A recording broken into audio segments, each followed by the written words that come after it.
কমলাসাগর তারাপুর সীমান্ত হটে দুই দেশের প্রতিনিধির উপস্থিতিতে অনুষ্ঠিত হয় বৈঠক। ভারত বাংলাদেশের দুই দেশের প্রতিনিধির মধ্যে উপস্থিত ছিলেন ভারতের সিপাহীজলা জেলার অতিরিক্ত জেলাশাসক সুব্রত মজুমদার। বাংলাদেশের পক্ষে উপস্থিত ছিলেন বাংলাদেশ ব্রাহ্মণবাড়িয়া জেলার অতিরিক্ত জেসমিন সুলতানা, বিশালগড় মহকুমা শাসক রাকেশ চক্রবর্তী, বিশালগড় মহকুমা পুলিশ আধিকারিক পান্নালাল সেন সহ বাংলাদেশ এবং ভারতের দুই দেশের প্রতিনিধিরা। সীমান্ত হটে বৈঠক শেষে দুই দেশের প্রতিনিধিরা তারাপুর সীমান্ত এলাকা ঘুরে দেখেন। সংবাদ মাধ্যমের মুখোমুখি হয়ে সিপাহীজলা জেলার অতিরিক্ত জেলা শাসক সুব্রত মজুমদার তিনি বলেন, সব ঠিকঠাক থাকলে আগামী 29শে জুলাই তারাপুর সীমান্ত হাট পুনরায় চালু হবে। যদিও গত বছর 23শে জুলাই একবার বৈঠক হয়েছিল, যে কোনো কারণে তা চালু হয়নি, তাই আবার দুই দেশের প্রতিনিধিদের উপস্থিতিতে আজ শুভেচ্ছামূলক বৈঠক শেষে তারাপুর সীমান্তর চালুর বিষয়ে উভয়ই সম্মতি প্রকাশ করেন।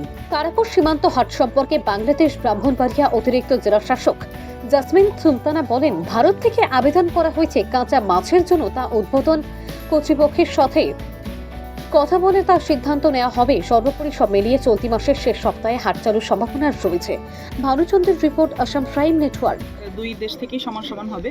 ইন্ডিয়া থেকে 1000 এবং আমাদের 1000 প্রতিদিন প্রতি হাটে আসতে পারবে। তো আসলে এটা ক্রেতাদের মানসিকতার উপর নির্ভর করে যে কে কতটুকু জিনিস কিনবে।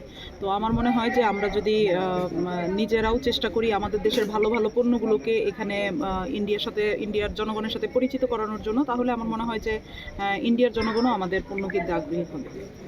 বাংলাদেশ থেকে আর নতুন কোনো পণ্য কি যুক্ত হবে এখন নতুন করে? আজকে আমরা যেই আমাদের পরিদর্শন হয়েছে সেখানে আমাদের কাছে মাছের কথা বলা হয়েছে, কাঁচা মাছ। তো আমরা আশাবাদী যে এর আগে যেহেতু আমাদের শুটকি যেটা ড্রাই ফিশ ছিল, তার পাশাপাশি আমরা কাঁচা মাছও এখানে যারা বিক্রি করবেন তারা বেশ সাড়া পাবেন বলে আমরা আশা করছি। এই হাটের কি ইনফ্রাস্ট্রাকচার ডেভেলপমেন্টের আর কোনো প্রয়োজন রয়েছে বলে মনে করেন?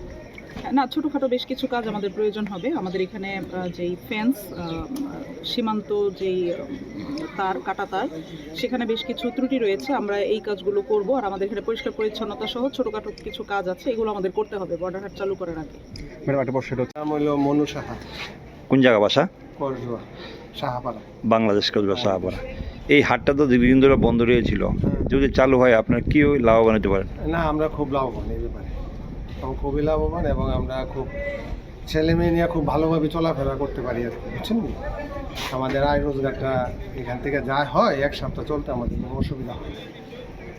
তো আপনারা চান এটা হাটটা? হ্যাঁ, হাটটা তো খোলার জন্য আমরা সবসময় রেডি, সবসময়। ইন্ডিয়ার থেকে মানে কি কি পণ্যের চাহিদা বেশি আর কি বাংলাদেশে এই হাটের মাধ্যমে? যেটা আগে আপনার শুটকি যায়, লোহার জিনিস যায়, ইন্ডিয়া যায়, হ্যাঁ, কাপড় যায়, তারপরে সবই তো। আর ইন্ডিয়ার সব কিছু, কসমেটিক আছে, শাড়ি কাপড় আছে, অনেক কিছু। হ্যাঁ, কসমেটিকটা একটু বেশি আর কি। এমনি উভয় পক্ষে খুব ভালোই আছে, উভয় পক্ষে। এমনি কি হাটটা যারা ব্যবহার করবো তাদের জন্য কি এক্সট্রা কোনো কাগজ বা কিছু করতে হয় বা পারমিট? না, এটা হলে আপনার বাৎসরিক একটা কার্ড করতে হয়। যারা ব্যবসায়ীদের একটা বাৎসরিক কার্ড আছে, ওইটা করতে হয়। আর এমনি আবার যারা পৌরসভার ভিতরে এলাকাতে আছে তাদেরকেও আপনার একটা বাৎসরিক কার্ড আছে। হ্যাঁ, আর নচেত এমনি 30 টাকা করে টিকিট নেয়। এমনিতে যারা ক্রেতা তাদের কিছু লাগে না? না না না না, শুধু টিকিটটা লাগে, ঢোকার টিকিটটা 30 টাকা করে। ওকে, আমাদের ভেন্ডি আসেন যারা দোকান ক্রয় করার জন্য আসেন, তো সেটাকে বাংলাদেশ তরফে বলা হচ্ছিল লোক আরও বেশি আসতে পারে, কিন্তু আমাদের রেস্ট্রিকশন রয়েছে 1000। তো সেটা আমাদের মেনটেন করার জন্য যারা প্রশাসনিকভাবে যারা পুলিশ আধিকারিক আছেন বাংলাদেশ সাইডে বা আমাদের সাইডে, নিশ্চয়ই ওনারা চেষ্টা করবেন। এখানে পুলিশ আধিকারিকরা ছিলেন, বাংলাদেশের তরফেও ছিলেন, ওনারা কিছু ওপিনিয়ন দিয়েছেন। আশা করি সেটা মেনটেন করতে পারলে আমাদের যেটা আপনি বললেন চলাচলার, সেটা বন্ধ করা যাবে। এটা